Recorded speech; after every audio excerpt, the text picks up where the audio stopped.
Hello, I'm Kate from the Makery and I'm going to show you today how to make a lovely Christmas stocking like this one. So what you need is some fabric for your stocking, some contrasting fabric for the cuff along the top, some paper or card to draw your pattern onto, and then some pins, some ribbon to hang up your stocking with, some scissors and a sewing machine. So the first thing that you need to do is to draw your stocking pattern onto your piece of card or paper and cut it out. And once you've got your pattern, if you fold your fabric in half, like this, whoop, and then place your pattern on top of your fabric. If you fold your fabric in half, it just saves a little bit of time. So once you pop your pattern onto your fabric, if you just draw around it or pin it on and then cut it out, it'll give you your two pieces of fabric to make your stocking out of. So once you've got your two pieces of fabric, you need to lay them on top of each other with the right sides of fabric facing, and then pin them together around the outside edge and machine stitch them all the way around this outside edge with a 1 centimetre seam allowance. But just do make sure that you keep this top flat edge here open so that you can get in and out of your stocking. Okay, so now I've machine stitched all the way around the outside of the stocking but leaving this top edge open. So the next thing that we need to do is take a pair of scissors and anywhere on the seams where the stocking is curved, we need to cut some little clips out of the seam allowance. So that's the fabric that's right on the edge beyond the bit of stitching that you've done. You just need to cut some little triangles out of the fabric, and by doing that it means that when you turn the fabric the right way around, the curves will be much neater for you. And then we want to repeat that step all the way around this curve here and around the heel as well. So the next thing that we need to do is to make the cuff. So if you take your cuff fabric and you want your cuff to be more or less about sort of 20 centimetres in width, like this. And that means that when we fold it over, it will be about sort of 8 centimetres deep. In order to measure how long you'd like it to be, place your stocking on top, and if you line up the line of stitching with the end of the piece of fabric for the cuff, and then make a little mark where the end of the stocking comes up to. So we're measuring from the line of stitching on one side to the very edge of the fabric on the other side.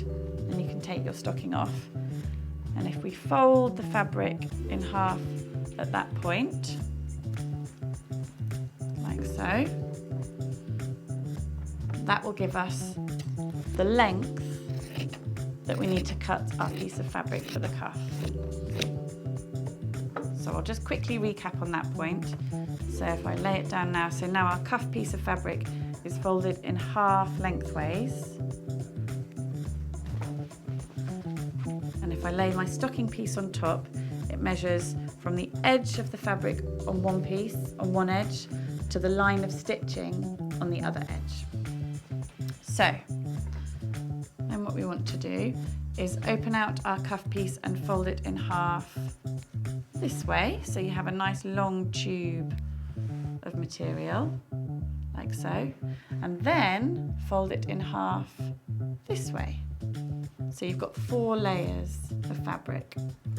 And then what we're going to do is stitch through all of those 4 layers at the short end with a 1 centimetre seam allowance. So I'll pop some pins down like this, and we're going to stitch through all of these 4 layers of fabric with a 1 centimetre seam allowance just down here. Okay, so now your cuff fabric should be a tube like this. So we're going to sit that over the top of the stocking fabric, and we're going to line up that seam of the cuff with the back seam of the stocking, and make sure that all of those seam allowances for the hem of the cuff are facing the outside. So we'll line them up like that, and what we're going to do is open out the stocking on the inside and pin all of these layers together around the top edge. So we'll keep pinning all the way around, And then the next thing that we also want to do is take our length of ribbon that we're going to use to hang the stocking up. So I'm going to fold it in half. And then what you want to do is sit the ribbon on that back seam in between the cuff and the fabric. So I'll just take that pin out, sit it inside, and you want the two edges of the ribbon just to poke out of the top of the raw edges from the fabric and the cuff. There we go. So we've got all the layers pinned together all the way around the top of the cuff. We've got the wrong side of the fabric for the stocking facing up and the right side of the cuff facing down with the ribbon caught in between. So the last bit of stitching that we want to do is machine stitch around this top edge, again with a 1 centimetre seam allowance with the sewing machine, and make sure that you reverse at the beginning and the end just so that it's nice and secure. Okay, so we've machine stitched around this top edge, so the only thing that's left to do now is turn everything the right way round and give it a nice press to make sure it's nice and neat. So we'll turn the stocking the right way round, like this. Push it out all the corners and the curves to make sure it looks really pretty. And then fold the top cuff back down like so. And then our loop is all in place, ready to hang it up, and you've got none of those nasty raw edges and hems showing at the top. So there we go, your very own handmade Christmas stocking. If you'd like to buy any of the bits and bobs that we've used to make this stocking, they're all available on the website, which is themakery.co.uk. And please subscribe if you'd like to watch any of the other videos that we've got coming up. We've got lots more coming up soon. Thanks very much for watching. Happy sewing, bye bye.